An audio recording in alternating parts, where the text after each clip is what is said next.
E aí... E aí, cara, bombei o primeiro ano. Fiquei ali fazendo... Mas, cara, fiz um monte de outras coisas. E aí, no segundo ano, cara, recebi um segurinho de vida do meu pai. E aí, guarda dinheiro pra faculdade. Evidentemente que eu comprei um carro em vez de guardar dinheiro pra faculdade. Que esse é o correto. Né? E aí, enfim... Comecei nesse meio de preparação, porque era um Eclipse velho, que obviamente quebrou de todas as formas possíveis e imagináveis, até o ponto de que eu não tinha mais dinheiro. Que ano era Eclipse? E 9.5. É o bom pra se ferrar. Sim, é o primeiro restilizado, né? É o do Brian. É o do Brian. É o bola. Os donos de Eclipse ficam putos quando chamam bola. Bola é gol. Gol que é bola, pô. Eclipse não é bola. Eclipse é segunda geração. Eu sou maluco nos 9194. Eu tenho um, você sabe, né, hoje. Um 4x4. O do Jaspion. Eu tenho o do 4x4, é raro. É. 4x4? 4x4 manual. É o GS... X. Ah, é o GST. Que o GST é o né? turbo tração dianteira. Ah, eu vi. O meu é o GSX. Caralho. É bem difícil. Daquela geração? Daquela geração. Só não consegui pegar com farol escamoteável. Sim. Que é o primeiro mesmo, 1990. É 90 91, né? 89 e 90. Ah. Que vem. Aí 91 já veio o facelift, que daí já não tinha mais o pop-up headlight. O primeiro que chegou aqui, então, não tinha o escamoteável. Era o escamoteável. Era o escamoteável. Porque na época era assim, era importado... Ah, sim, que o negócio é mais fininho, né? Na frente. É fininho na frente. Sim, é isso aí.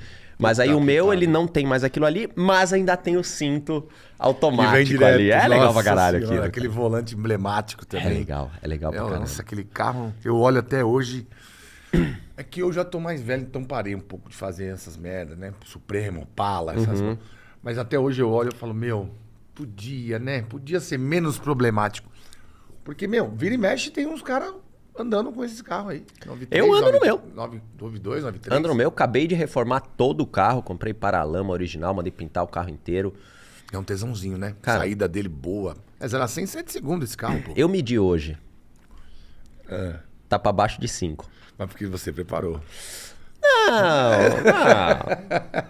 Não. É um motor que tem lastro, né?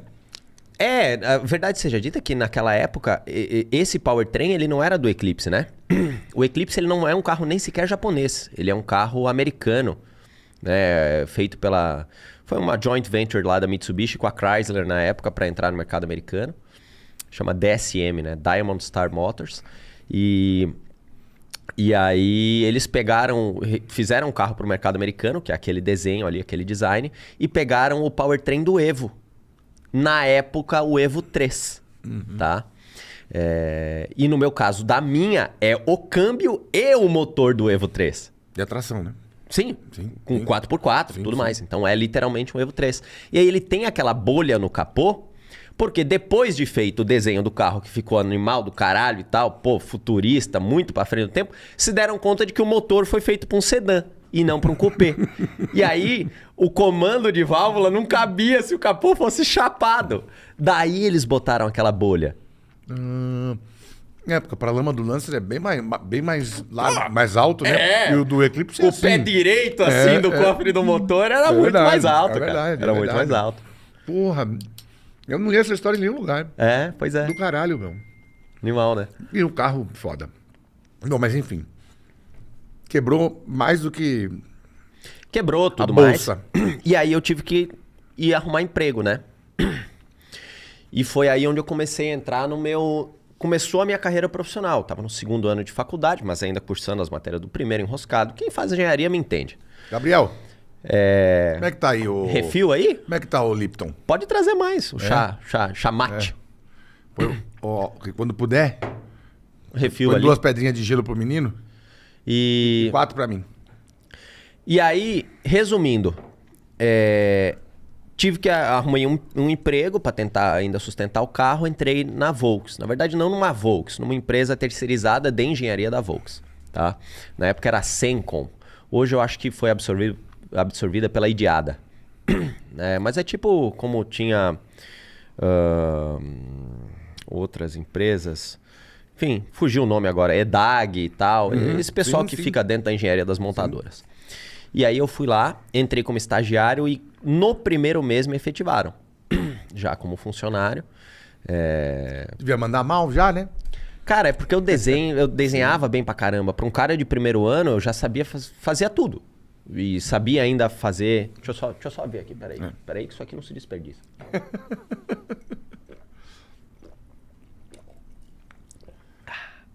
4 pedrinhas aqui, 2 aqui. Obrigado, filho. E aí fui efetivado, porque eu já sabia fazer muita coisa, sabia fazer simulação. E aí perdi outro ano da faculdade, porque a Mauá ela é anual. E eu era do diurno. Como eu virei funcionário, SLT e tal, chibata no lombo, cancela, tranca essa merda aqui. E beleza, na época eu já não tinha mais meu pai pra falar pra não fazer as merdas na vida, então tranquei, foda-se. Falei, caralho, que da hora, ninguém me disse pra não trancar. Finalmente chegou o dia. E aí, porra, tava dentro da Volks, eu trabalhei num setor que fazia projetos especiais. Então, cara, tudo que era maracutaia da engenharia que os caras queriam passar por fora. E passar por fora não porque era uma coisa ruim nem nada. Era passar por fora porque, cara, projeto, por exemplo, um dos projetos que eu trabalhei foi a Saveiro Rocket, que foi pro Salão do Automóvel. Cara, fazer um carro daqueles no nível que foi feito já é um troço... É um valor absurdo fazer aquele carro. Um valor absurdo. Porque tudo que era feito dentro da montadora tem que ser feito como se fosse um carro de linha.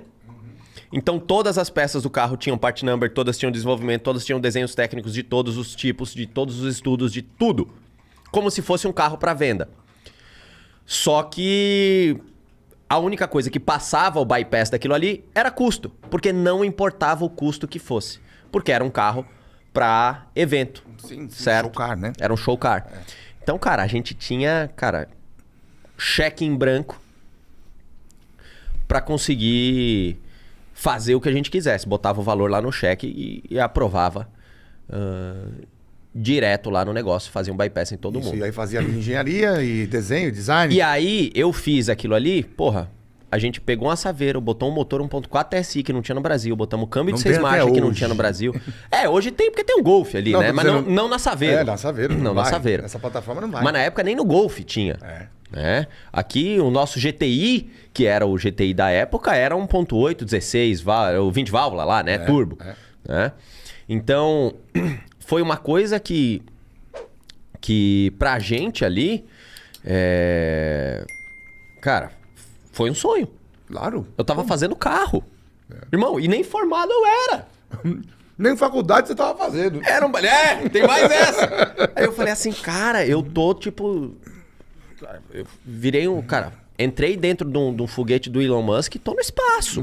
Perto do cara que era do estudante e tal. Fora de um polo que queria ser piloto de avião porque achava que nunca ia ser capaz de estudar fora e tal.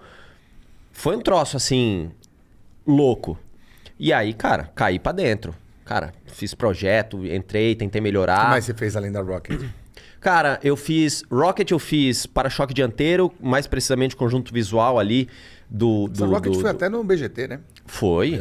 Esse carro hoje tá na Alemanha, lá no museu da Volks. Né? Eu acho que não voltou. Eu não sei se já voltou de volta. Eu acho que tá no acervo lá que eles montaram. Mas ela chegou a estar na Alemanha, esse carro. Ele tinha ido pra Alemanha. Lá pra... Porque os caras gostaram muito, porque lá não tem, né? Sim. Esse... Era o Veiga, né? O desenhista. Era o Veiga. Os artistas. A gente da engenharia ficava puto com os designers. Conta. Quando o Pavone já veio aqui... Pô, porque, na verdade, é um embate. Porque os caras fazem umas superfícies e, lógico, o cara que é designer... o cara que é designer pica mesmo lá, já com anos de experiência, o cara sabe o que é uma peça que dá pra fabricar e o que é uma peça que não dá pra fabricar. Mas pegava os stag de design lá, era um drama, cara. Mandavam umas superfícies que não fabrica, não injeta essa peça. Porra, meu. Sim, e aí a gente tinha que modelava, e aí quando você modelava lá, você fazia os estudos de saída de molde e tal, você falava, essa porra não sai. E aí manda de volta pro design, aí volta lá, e vai de novo. Assim, vetoriza de novo. Puta, estuda. Aí você, tinha outra superfície. E naquela época não era tudo... Hoje é 98% virtual, né? Mas já era virtual. Já era virtual. Nível? Já era, mas assim... O que a gente faz é pegar uma superfície. Tipo, ó, ele me diz como é que ele quer aquela porta. Vai. Ah, mas no virtual Ó, você vê profundidade, tudo, ele pega e me espessura. dá essa caneca aqui, certo? Ó, eu quero que seja essa caneca aqui. Só que a caneca que o cara me dá, ela vem maciça. Ela não vem oca para caber um líquido aqui dentro. Então, para você fabricar essa caneca aqui, você precisa, por exemplo, na alça aqui, vou botar aqui pro pessoal, não sei se aparece aí? Aparece aí Então, para fazer a alça aqui, você tem duas maneiras de fazer. Ou você pode fazer a caneca como um todo e depois você faz a alça fora e depois você junta os dois com cola, sei lá, com solda, o que você vai querer fazer. Mas se você quiser fazer, isso é caro. O processo é caro.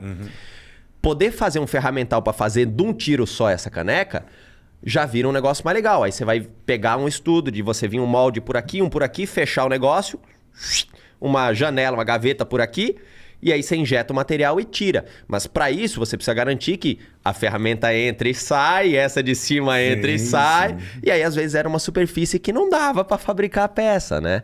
Então, cara, eram os embates assim que a gente tinha, mas era legal, faz parte do trabalho. Faz parte Um fica ali criando e o outro fica fazendo conta, né? Não tem jeito. Então o cara desenhava aquilo e a gente dava um jeito de fabricar. Né? Mas eu tava em Nárnia e aí fui pro espaço trabalhando naquilo que eu fazia lá.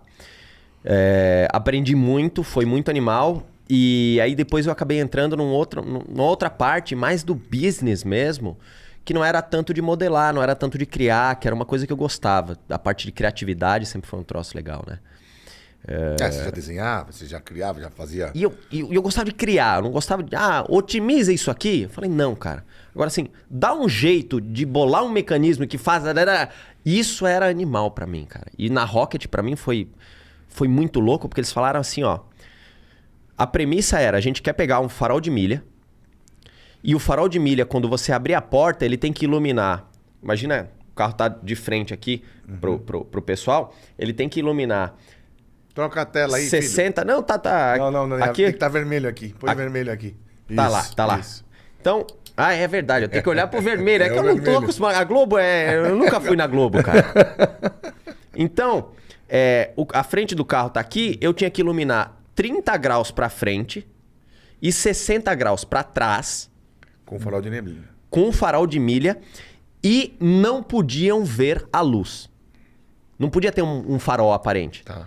Ele tinha que iluminar o chão, mas quem estivesse olhando não podia ver a luz acesa lá. Só podia ver a luz projetada. Sim. Daí, na época, isso aí, cara, pra quem tem um tino de criatividade, aquilo ali, cara... Sim. Porque eu tinha total liberdade e falei, como assim? E como que é o desenho? Ele falou, a superfície do farol é essa. O que você vai fazer da superfície pra dentro, ou seja, a estrutura pra dentro, luz, LED, o cara... Se vira, apresenta pra gente umas propostas aí e vai. Cara, pirei. E aí fiz, na época foi um projeto junto com a Osram, com os Dragon LEDs na época deles lá. E aí eu fiz uma escadinha na lateral, assim, na face lateral. Quem olhava o farol de milha de frente não enxergava, porque ele estava escondido na face traseira, assim, né? Você tá olhando aqui de frente, então... Tu olhava daqui e eles estavam escondidos numa porta secreta assim atrás para projetar o negócio e era uma escadinha. Então ele vinha girando no ângulo e ele fazia tipo, projetava a luz mesmo ali. Então, cara, foi animal, cara. Com espelho, alguma coisa assim? Não, OLED diretamente. Só que quem olhava de dentro não enxergava. Por quê? Porque você tinha o bico do para-choque aqui. Então o farol de milha ele tinha uns milímetros para trás e aí, cara, você não via. Tanto que tem... hein? E aí, cara, foi pra produção até hoje. Se você olhar, tem as fotos desse negócio. Casualmente, uma das fotos que foi lá do Salão do Automóvel, que esse carro foi exposto, mostra justamente os LEDs ali. Eu falei, cara, é muito louco isso na época, assim. Nossa, e viu na sua criação ali, dando certo? Irmão, olha de onde eu saí, velho. Nenhum demérito. Não, claro. A nada. Pelo contrário. Só te ensinou, né? Mas, cara... É muito louco parar pra pensar nisso. Eu me sinto assim, na época eu já me sentia, tipo, muito abençoado por ter conseguido, cara, realizar um sonho.